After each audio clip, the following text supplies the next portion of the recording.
All right, so today we're diving into a Valentine's Day book. Ooh, fun. It's Little Blue Truck's Valentine, Oh, yeah. and we are trying to help our listeners figure out if it's worth picking up. Definitely a good question. And we're so excited to have you here to help us with this deep dive. Oh, I'm excited to be here. So give us the overall verdict. You know, it's a cute story. Okay?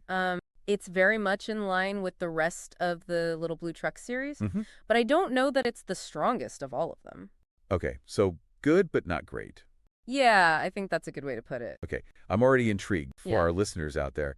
We really want to figure out if this book is right for them. Yes. And we're looking at, the story, the illustrations, Right. how it compares to other books in the series, other Valentine's Day books. Absolutely. So there's a lot to unpack. Yeah, and I think we should also touch on whether or not it really delivers on that deeper message of kindness or if it's really more surface level. Oh, I love it. Okay, so first things first. I know a lot of parents were a little concerned when we heard this book had a new illustrator Yes. because Jill McElmurray's style is just so iconic. Absolutely. And sadly, she did pass away. Yeah. And so John Joseph took over the illustrations for this one, and he was working in the style of McElmurray, Okay. using gouache and watercolor, but he adds these like really brightly colored, shiny, metallic Valentine's Day hearts throughout the book. Okay, so gouache and watercolor. That's pretty standard for picture books, right? Yeah, it is, but it's the way that it's used that really creates that signature McElmurray look. Okay. You know, like those rounded edges, the soft textures, the almost folk art feel. Joseph does capture that essence. Okay. And I think the metallic hearts are really fun and festive. Mm-hmm. But I will say the colors do feel a little bit brighter, Okay. maybe a little bit less subtle than McElmurray's work. So not a huge departure, but noticeable if you're familiar with the original books. Yeah, I think that's real. Okay, what about the story itself? Give us the rundown. Okay, so Little Blue Truck is delivering Valentines to all of his animal friends. Okay, spreading the love. Spreading the love, exactly. And secretly, as he's delivering these Valentines, he's hoping to receive one too. Aw.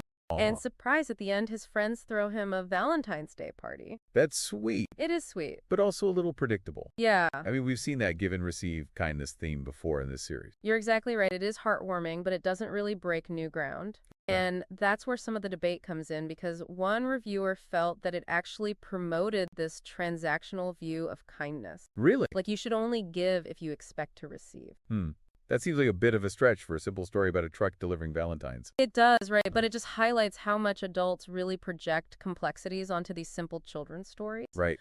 But other reviewers did see it as reinforcing those classic themes of friendship and generosity. So which interpretation is right? Honestly, I think it depends on the reader. Okay. I think for the target audience, like those 3 to 6-year-olds, Yeah. they're probably going to be more drawn to the bright colors and seeing their favorite Trek character, just spreading joy. Yeah. But for us adults, it can definitely spark some interesting conversation about the nuances of kindness and motivation. I like that. Makes Yeah. you think a bit deeper. Exactly. Speaking of thinking deeper, there's another element that I thought stood out to me as different from the earlier books. Okay. The animals are talking in full sentences now. Yes. Remember how in, Little Blue Truck leads the way, they just made animal sounds? Yes, you're right. That is a noticeable change. Yeah, so in this one, they have, actual dialogue. It's a departure, for sure. Does that hurt the charm of the series at all? I don't know. It always felt so unique that they communicated in their own way. It's definitely different. Yeah. But I don't know that I would say that it's detrimental. Okay. I mean, think about it from a developmental standpoint, Yeah. Young children are learning language. They're learning how to form sentences. Right? So seeing these animals speak might resonate with them on that level. That's a good point. It's easy to get caught up in the nostalgia and what we as adults are used to. Yeah, I think that's very true. We have to remember who the primary audience is here. Right. And that leads us to another question. Does this one hold up against the other books in the series? Yes. Because I know a lot of parents are wondering if this book lives up to the magic of the originals. That's a good question. I think we have to be honest here. Okay. Some aspects of this book feel a little simplistic. Like what? Give us an example. The rhyming scheme, for one. Okay. Like, if you think back to Little Blue Truck's Springtime, those rhymes were so catchy, they were almost lyrical. Yeah. I feel like in this one, they're a little more basic, a little more predictable. Okay, so not as clever or engaging from a language standpoint. Yeah, I think that's fair, and I think for some readers, that could be a deciding factor. Okay, so we've got a slightly different illustration style. We've got a simpler rhyming scheme. Yes. What about the story itself? How did that compare to the other Little Blue Truck adventures? Well, in terms of plot, it's very familiar territory. Okay. Little Blue Truck being helpful, spreading kindness, that's his thing. Right. But there is an interesting kind of shift in this book. Oh, what do you mean? If you think back to Little Blue Truck leads the way, Okay. he helps Toad, Right. and it's without a second thought, it's purely instinct. Yeah. Here in Little Blue Truck's Valentine, there's this moment where it's clear that he's kind of expecting a Valentine in return for all the ones that he's giving out. Huh. I didn't even catch that. Yeah. So it's not just spreading joy. It's almost like he's keeping score a little bit. Yeah, no, it's subtle, Yeah. but it's there. Interesting. And it raises a really interesting question. Are we truly, if we're always expecting something back? Wow. That adds like a whole other layer to this story. Right, I mean, we think of these books as just being so simple and sweet. right. But this one kind of gets into these really complex ideas about motivation and altruism. Exactly. And it makes you wonder, well, what message are kids picking up on here? Are Right. they just enjoying the colorful trucks and the animals? Yeah. Or are they absorbing this more subtle idea of kindness as a transaction? It's almost like the book is unintentionally sparking this like philosophical debate. Yeah, I think that's a key takeaway for our listener. yeah, Little Blue Truck's Valentine might not be the deepest book out there, sure. but it has the potential to lead to some really interesting conversations with your kids. Absolutely. And speaking of sparking conversations, Yeah. let's talk about the illustrations a bit more. Okay. That reviewer from the Oregon Coast Youth Book Preview Center Mm-hmm. mentioned that those shiny hearts add a special touch. Yeah. What were your thoughts? Honestly, at first glance, I was like, oh, that's a bit much. Okay. But then I was like, actually, it does capture that Valentine's Day spirit. Yeah, it makes them pop. Yeah. It's not as subtle as McElmurry's use of color, but it is effective. Yeah. And it brings up another interesting point, What's that? How much does an illustrator's style impact our experience of a book? Ooh, good question. I mean, everyone has their favorites, right? Think into someone like Eric Carle. Yeah, His work is so instantly recognizable. totally. Or the detailed worlds of Chris Van Allsburg. Yeah. The illustrator can really make or break a book. Absolutely, especially for young children Yes. who are so drawn to the visuals. Exactly. And that's where John Joseph had big shoes to fill with this one. Yeah. I'm curious if you could compare his style to other popular illustrators. Who would you say he's most similar to? Ooh, that's a tough one. Yeah. He's definitely working within that classic picture book aesthetic. Okay.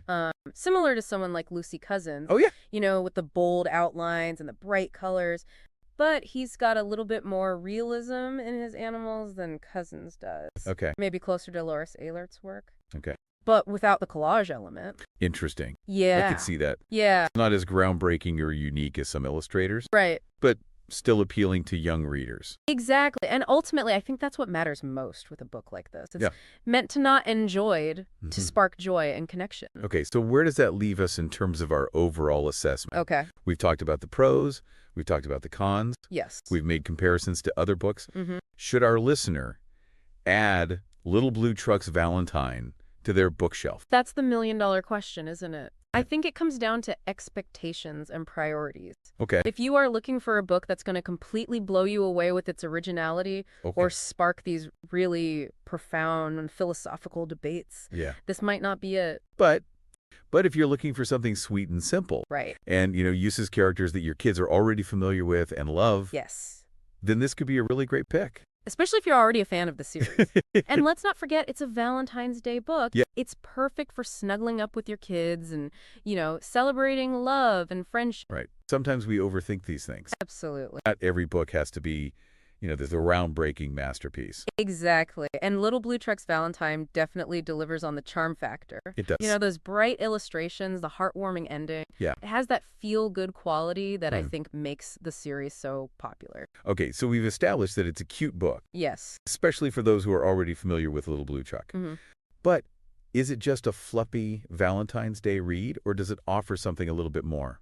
Well, as we discussed, it does raise some interesting questions about the nature of kindness. Right. And, whether or not we should expect something in return. Right. And that could be a really valuable conversation starter Absolutely. with kids. Yeah. Instead of just reading the story passively, Right. you could really use it as a springboard to talk about different ways to show kindness, Yes. and whether our motivations even really matter. Exact. And you can even tie it back to real life examples. Ooh, I like that. Like, remember when you helped your friend clean up their toys? Yeah, Did you expect them to give you something in return? right? Or did it feel good just to help? Exactly. I love that. It Yeah. turns it into this interactive experience. Right. It's something that goes beyond just the words on the page. Absolutely. And those kinds of conversations can be so meaningful for young children. Yes. They're really starting to form their own understanding of social dynamics, Mhm. and books like this can really help guide those early lessons. So for our listener, if you're looking for a book that can spark meaningful conversations Yeah.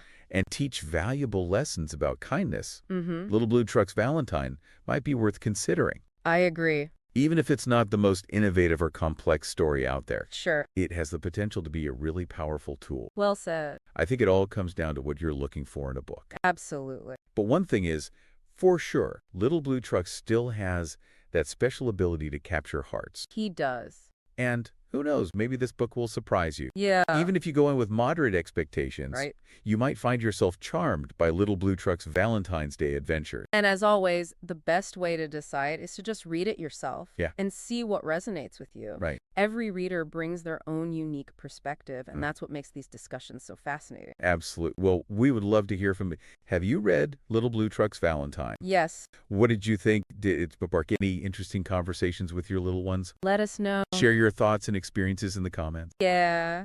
Thanks for joining us on the Deep Dive. Yes. Thank you. Until next time, happy reading.